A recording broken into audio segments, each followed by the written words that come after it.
Right, so there we are, people analytics, the ins and outs and everything in between. So an intriguing conversation on how and really where to start, whether you're a large company or whether you're small or a medium company. Right, we move on now to our last session. And remember, this is the last session of the day, and as the not a tradition, but what we're doing each day of HR Week 2021, the last session of the day, the last speaker, when he or she finishes, he then moves over to backstage, which is where you as a HR community member, if you're an HR community member, you have the chance to click on a button in the HR cafe, and that'll take you directly. It will lift you up, literally, physically, not physically where you're sitting, but on the screen. It will take you through to, wouldn't that be great? It takes you through to backstage, where the conversation will continue with another moderator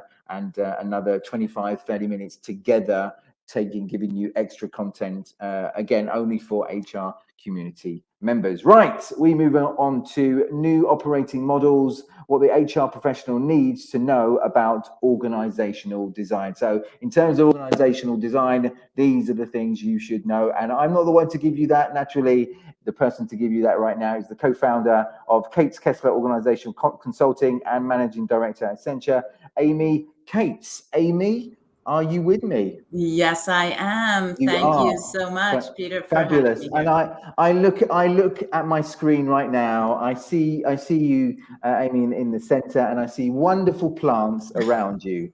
I'm not going to ask you the story of this, but clearly there's a story behind it. You can tell me that another day. But it looks great. Where are you right now?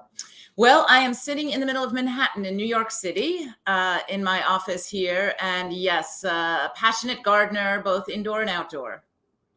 Absolutely, it shows. Right, listen, Amy, I'm going to leave it up to you now. Remember, towards the end, if there are any questions, then I'll pop back in and ask those to you. But in the meantime, over to you and tell us more about what every HR professional needs to know about organizational design.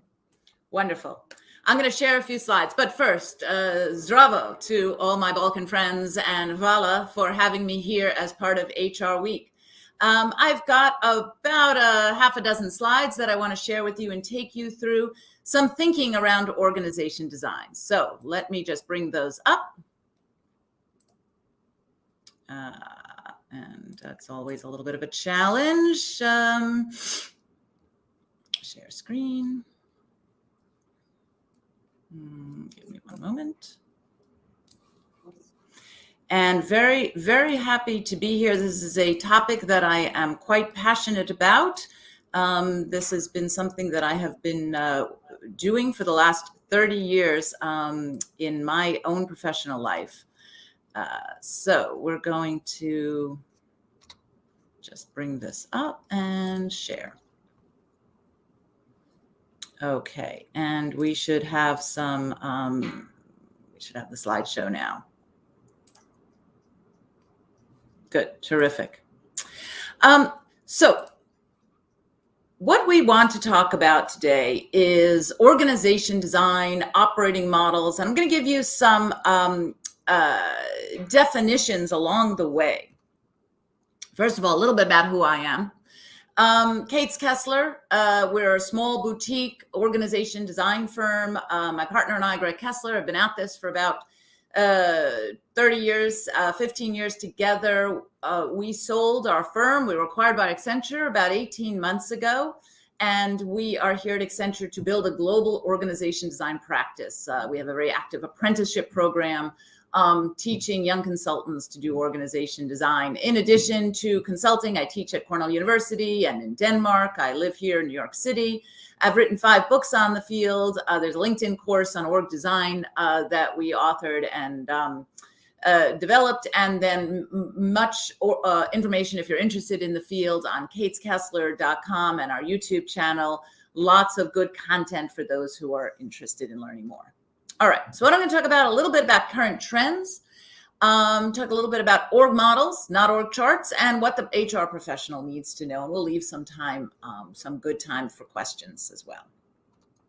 All right, so first, All growth strategies create organization tensions. This is a slide that I always start off with when working for clients. Our clients tend to be large, global, matrixed, complex organizations. We work with companies from Google to Nike to PepsiCo to Ford Motor Company, Medtronic,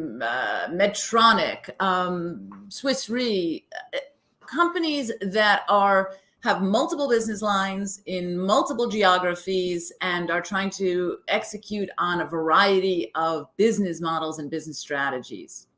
So as you look at this list, think about the tensions you see in the company you work in.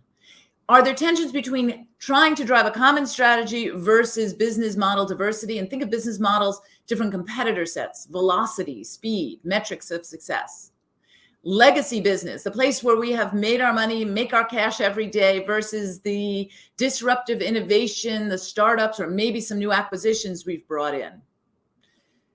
Tensions over enterprise versus operating unit. What do we do together, and where do we need autonomy and differentiation? Accountability. Every CEO I work with is talking about accountability, ownership, entrepreneurial activity. And yet there are messages about shared success, leveraging collective effort, teamwork, collaboration. And this is very confusing for a lot of people in the organization. Customer-centric versus product excellence. Do we have folks who are developing new products, new technologies, pushing from the back, and folks at the front who are trying to bundle and create solutions and create customer experiences? These are not always aligned. And of course, there's always the short-term versus long-term kind of tension. When we're working with a client organization, the first thing we do is start with this, because tension is not bad. Tension is actually where value is created. If we can manage these tensions and have the right conversation, then we can actually create solutions that are unique, that our organization has, that no other organization can copy. And this is important because otherwise people think about tension as something negative that we are trying to get rid of. And in fact, when we think about organization design, how do we shape human behavior in groups, in complex systems? How do we make organizations that can execute better, faster decisions, have the right conversations across leaders? Then we need to think about these tensions and put them on the table. So, there we go. So as we do our design work, every design decision then is a trade-off, and a trade-off between a very, very simple polarity. Integration, what do we do together? And differentiation, what do we allow to be autonomous? So this can be global for the enterprise and local. It can be enterprise or business unit. And there are benefits to each, right? And this gets us out of centralized, decentralized. We don't use those terms. The idea is to really look and say, what work do we want to bring together, and where do we want it to sit? And where do we need to empower local teams? And there's a lot of talk today about holacracy, flat organizations, agility, and all of that. And that's all fine, but you can only have that in a complex organization if you also have enterprise thinking and a very effective kind of leadership that is sitting and really thinking, as you see on the left, what are our big bets? Where are we going to put our energy? What are our priorities? Where do we need shared resources, platforms? Where do we need to move and connect talent? How do we need to make investments for the long term?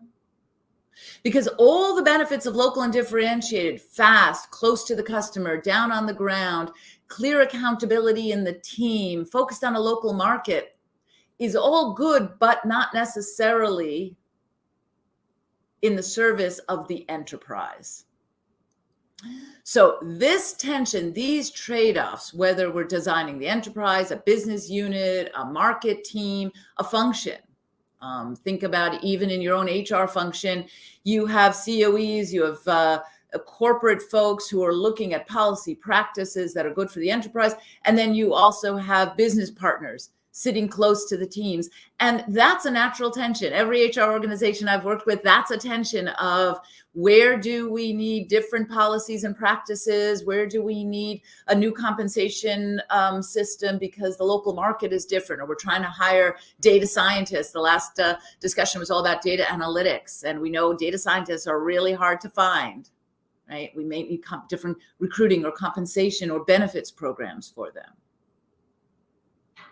So our work, whether we are external consultants, whether we are internal consultants, is to help our business leaders make good trade-offs between integration and differentiation. So how do we do this? The first thing we tell our clients is, don't think about organization charts. Org charts are an outcome. They're a tool. We need to know who reports to whom, but they are not a design tools. So we like to start with models, front back model. And in the book, the most recent book, Network Scaled and Agile, that you saw there, we talk a lot about this, about thinking about the relationship of the parts between the front, the middle, the back. And the idea is to get very clear accountabilities in the matrix. And whether you have a formal matrix or not, if you are trying to do more than one thing in more than one place, you have some kind of matrix in which you have lines of business, global functions, customer groups, regions, all sitting at the table, wanting to have a voice, advocating for value. And the design work is to create the system to have that right conversation. It starts with being very clear what the contribution each part is, what the accountabilities, what they will not do, and how you measure success, where you have those P&Ls. And what that leads to is really designing the decision-making system. So we don't use RACI charts. Maybe those many of you are familiar with RACI, responsible, accountable, consulted, informed. You make spreadsheets and grids and you try to map all your decisions. Where you have high tension areas at the boundaries of your organization, where there is high value to be created or risk to be managed, what we recommend instead is to design quality conversations. So here's an example from a recent client template, and all of these, we'll share all these slides you can use. It's a great template to sit down with a group. It may not be part of an org design project, but you may be doing an intervention where there really is decision-making, a lack of clarity or conflict. The first thing to do is to create the scenario.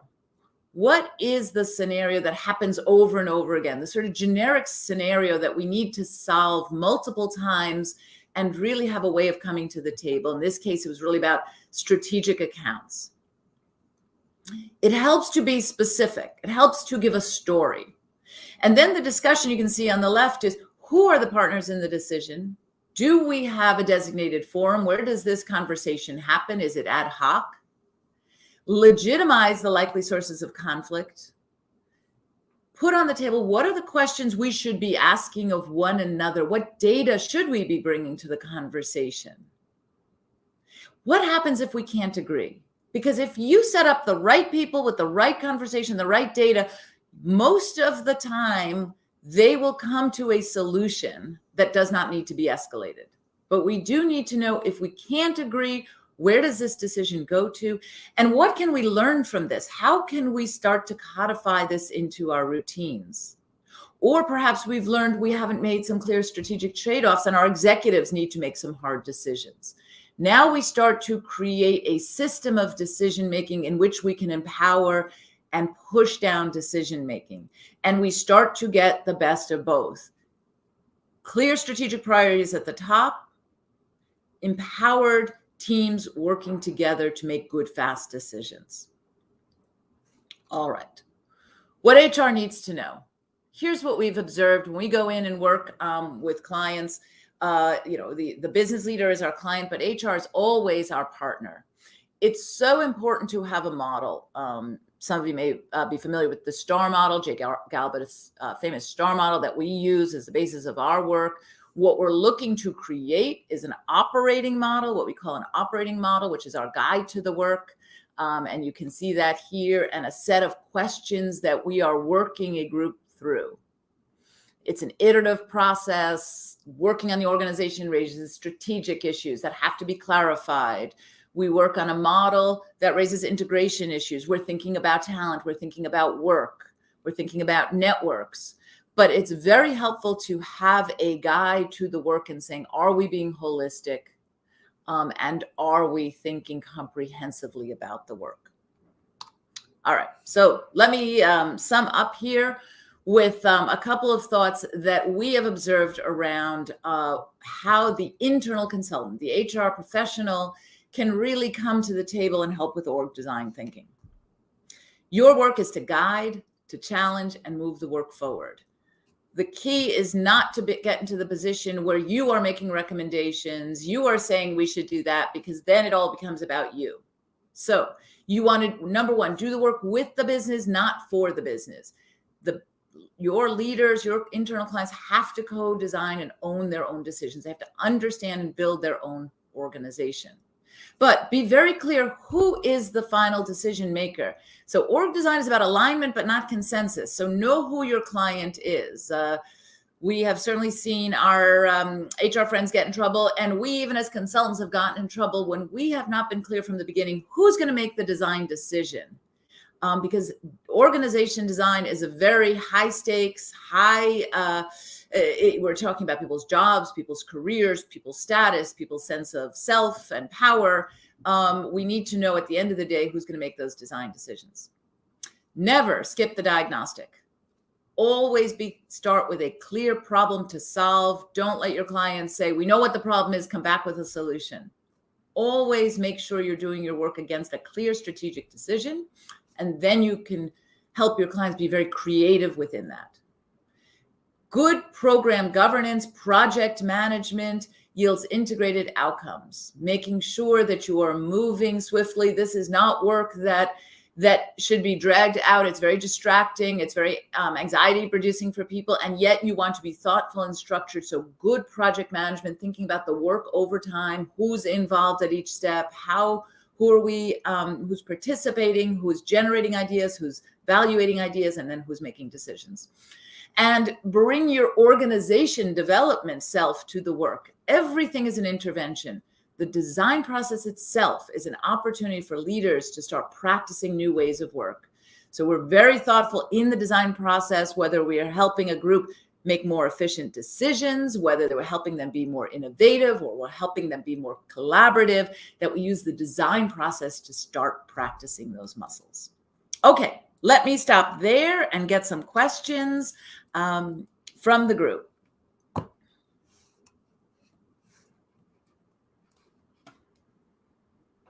There we are. Sorry, I was on mute. Right, we've got a question that's come in. A question regarding analysing where you stand. So, where do we stand currently? How do we analyse where we stand currently with our organisation design? What would you say? Yeah. So there's two things. One is, if there is a change, so we have a new strategy, we're trying to move into new markets, we want to launch new products, we want to go after new customer sets. It's very important to do that diagnostic that looks at what is the current state and what is that gap between where we are today and our future ambition. It's usually not that we are doing anything bad or wrong today. It's now we have new ambitions, so we need to build new organization capabilities, new muscles, and important to really diagnose that gap. And then, so we do it through, looking at obviously data, customer data, performance data, but mostly through interviews, focus groups, listening to the organization, and then bringing back that data in an actionable way to say, this is, the structure is actually pretty good, but you really don't have the right management forums to have the right discussion around setting priorities, or your budgeting process puts all the money into the legacy business where the cash is made today, and you're underfunding your innovation, even though you're talking about that in your strategy.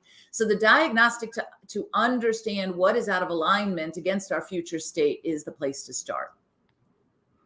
Fantastic. Moving on, we've got another question that's just come through. Is there anything that is drastically different as a challenge now in organizational design compared to 5 years ago? So 5 years ago and today, anything kind of real different in that gap? Yeah, I think, there's never a drastic change. Even what we were experiencing during COVID and how that's impacting organizations is that many of these things, whether it's the great resignation or hybrid workplaces or rethinking about how we collaborate across boundaries, or even the more sort of nationalist that is creating more local organization and the requirement for more regional approach rather than global products. All of these are kind of trends that have been building up for years. I would say the thing that we see most impactful over the recent few years is really the impact of true cloud technology that is changing the work. So, 20 years ago, we started with SAP and Oracle, and, we have Workday, we have ERP and systems that were all about efficient transaction processing. And what we are seeing now is actually technology that is changing the way decisions are made. And that is now getting into kinds of work, whether it's in marketing work, whether it's in operations, whether it's even in HR, we're talking about data analytics, that is shifting the way that decisions are made and how we sort of come to the table together. Is it changing the organization? The good news is human beings are human beings. The way we haven't evolved very much in the last 5 years or the last 100 years, the way we process information, our need for affiliation, for group identity, for understanding how we work group to group and the challenges of linking together. That hasn't changed, and what we know still applies, and the need for human beings to still make decisions together hasn't changed. So we don't get too excited about new trends and new excitement of this or that happening, but really look and say, how do we apply what we know works to new business context? One last question that's come in right just now: how to balance centralization and decentralization in organizational design. What would you say? Start with those tensions and understand these are polarities, right? And that for any piece of work, we might put it at one end or more toward the other end of those sort of tensions, more global, more local, more into the legacy business, more into the startup. But we use this term center-led to get us out of that centralization, decentralization debate. And the idea of center-led is what I started to talk about a bit, which is very clear boundaries set at the top around brand, risk, priorities, budget, direction, purpose for the organization. And those clear boundaries then allow freedom in that framework so that we can empower groups that are close to the ground. So it gets us out of this very binary, should we do it at corporate or should we do it down in the market? And we really start to create an end-to-end system in which we do the right work in the right place to really make good decisions. Listen, Amy, we could continue this for quite a while here. Unfortunately, we can't do it here, but guess what? Good news is we can actually take this. You'll be shortly joining us backstage, and an area for HR community members only, just for them. So, but for here on the main stage, this is where we say goodbye. Thank you so much for your insights. Again, those of you that are listening, you're intrigued, you'd like to know more, you're curious more about what Amy's doing and what she's done in the past as well. And maybe more importantly, perhaps how she can help you in the future. Reach out to her over LinkedIn, and I'm sure she'll be happy to start that conversation with you. But in the meantime, Amy, thank you so much. We'll have another conversation sometime in the future. The whole stories about the plants outside and inside your home. Pleasure. See you backstage. Bye-bye. Thank you. Right, ladies and gentlemen, that is it. We have come to the end, unfortunately, to the end of one more HR weekday. We had Monday, strategic day.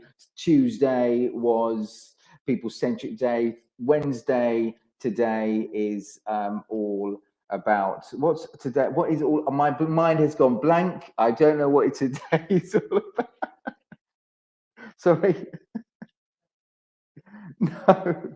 Anyway, We've come to the end of today, which is fine, which is absolutely okay. You can imagine sometimes our minds go blank, and it's just gone blank right now, but that's okay. It's anyway, tomorrow, guess what's I do know what tomorrow is. Tomorrow is all about HR development, all about moving forward, e-learning, learning coaching, and taking that development, looking at ways to really explore the development that's going to take us forward, certainly in our own professional lives and also our companies as well. So I'm personally looking forward to that one tomorrow as a storytelling coach myself. Right, that's it. Again, those of you that are HR community members, you have something else now, an added perk right now. All you have to do is go to the HR Cafe. You go on to the backstage button. That will take you virtually straight to backstage, where Amy will be waiting, and a moderator will be there as well to take forward that conversation.